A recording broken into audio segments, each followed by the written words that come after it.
When IMSA President John Doonan was asked by Sportscar 365 about future GTP manufacturers, he said, "There's several potential new manufacturers." And not only that, but they could be on the grid in time for the 2026 season. But first, why are these manufacturers just deciding to say yes to this formula now? They've had a number of years to decide. And in fact, we're already halfway through our second season with this formula of car. Well, you see, in the lead up to this year's 24 Hours of Le Mans, IMSA and the WEC released a joint statement that the current LMH and LMDh rule set would be extended by 2 years from 2027 to 2029. Doesn't seem like much, right? However, this is big for potential new manufacturers that are looking to join one of these classes. You see, if you were to launch a car, say, at the start of the 2026 season, which at this point that would be a reasonable start date for your car, then you would only have 2 seasons with that formula to run the car. With the extension that we have now to 2029, it means that manufacturers could have 4 years to run their car, essentially doubling it. So this is important because if a manufacturer were to confirm a program today,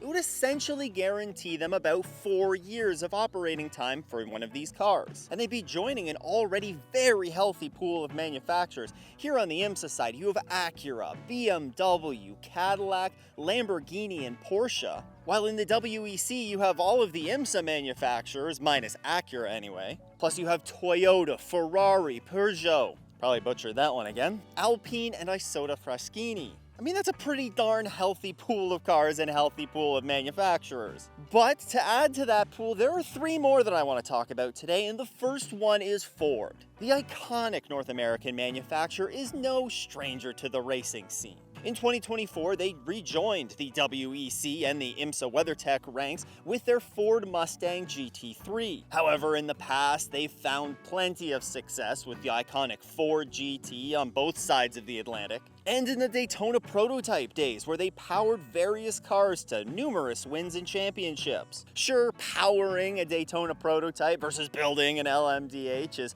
not quite the same thing, but it's still something. Now, as I said, the Mustang just rejoined the ranks in IMSA and the WEC, as well as various other sports car racing championships around the world, so they're still kind of finding their feet there. But really, could that be enough for the American manufacturer in terms of sports car racing right now? Honestly, it might be. After the announcement that the regulations would be extended a further 2 years, Sportscar 365's John DeGeese asked Ford Global Motorsports boss if there were plans to enter the top prototype ranks. When asked this question, he downplayed the idea, saying, "By definition, it, being the extension, makes the runway longer. It doesn't mean we're taxiing to the runway. When we have something to say, we'll say it." He would also go on to voice concerns that the top-level prototype market might just be a tad bit oversaturated right now. I mean, I named 10 manufacturers earlier. We have an 11th on the way with Aston Martin, and there are only so many grid spots available in the WEC and on the IMSA grid. Get interrupted mid-video by the safety vehicles coming out. It sounds like Mark Rushbrook is possibly a little bit concerned that there may not be as much of a market for it anymore as there was a few years ago. And honestly, for any new manufacturer that's going to join the series, it's definitely something to consider. As for the likelihood of Ford joining the top prototype ranks, I gotta say, I think it's probably unlikely at this point. They're just entering into a big partnership with Red Bull in Formula 1, and they've just entered back into the endurance racing scene with their GT3 car. I say give them some time. Maybe by the time the next set of regulations comes out after the hypercar and LMDh set is over, then we might be considering Ford in for a top-level ride. McLaren has been in talks to join the top-level prototype class for quite some time now.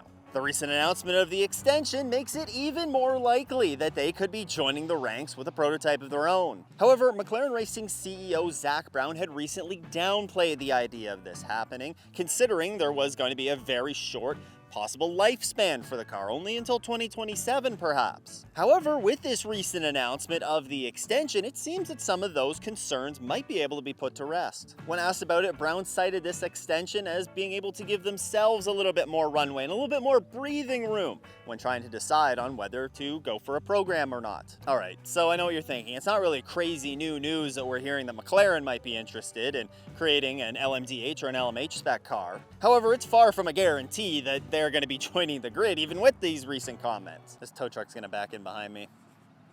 Oh yeah, it is.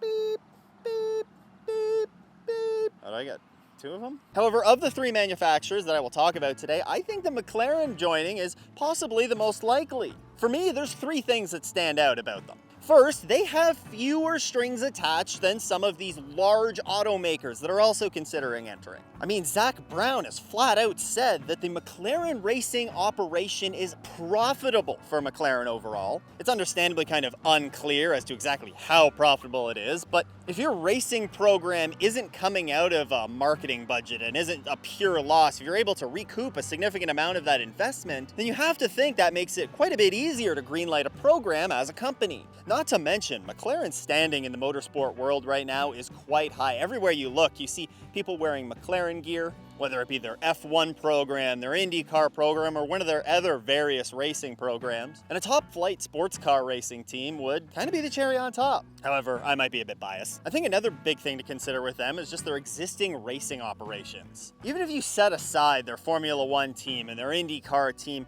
even their customer racing sports car program, they already have a support network set up. They already have men and women manufacturing parts for these programs. I don't think having this in place already is an immediate, oh yeah, they're gonna build this LMH or LMDh car, but I think it's a great platform to start with. And then of course, piggybacking off of that, they already have experience running in the WEC and in IMSA, so they already have an idea of what to expect and what they need to do to have a successful program. And finally, the biggest plus that I think they have going for them is the fact that they already have a top-level team at their disposal that they'd be able to run these cars with. United Autosports is also headed by Zach Brown, and they run the McLaren 720S GT3s in the World Endurance Championship. Not only that, but they have a strong presence in IMSA as well, where they run 2 LMP2 cars, as well as various other sports car racing championships around the world. United Autosports knows what they're doing. The point is here that not only do they already have an existing team in place, but this is a top-notch team.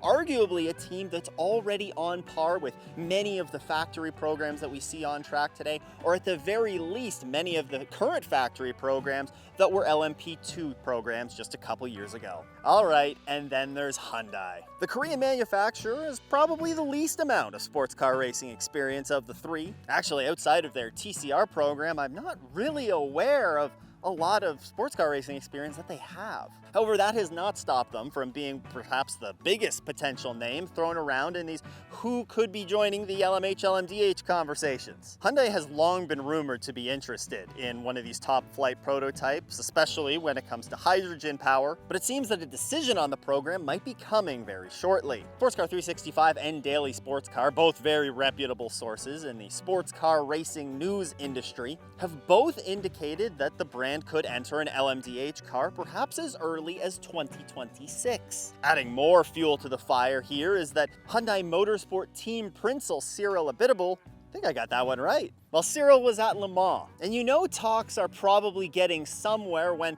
these news outlets, Sportscar 365 and Daily Sports Car both, are reporting that Orica could be the chassis that the manufacturer is looking to partner with. Of course, Orica currently supply the chassis for both the Acura and the Alpine LMDh cars, and while Orica might be the chassis, the engine powering it might be a Pipo motor. They previously partnered up with Glickenhaus in the WEC and are Hyundai's current engine supplier for their World Rally Championship program. You can start putting the puzzle pieces together here, but at the end of the day, it's getting down to crunch time, let's not forget, to announce a 2026 entry. However, one thing to keep in mind here is it's not too late yet. Let's not forget that not all that long ago, Cadillac were formally announcing their program in August of 2021, about a year and a half before the first race. As I'm filming this, it's July right now, so we're getting right into that window. Regardless though, whether it's Hyundai, McLaren, or Ford, the sports car racing scene is in a great place right now. We have so many top-notch manufacturers,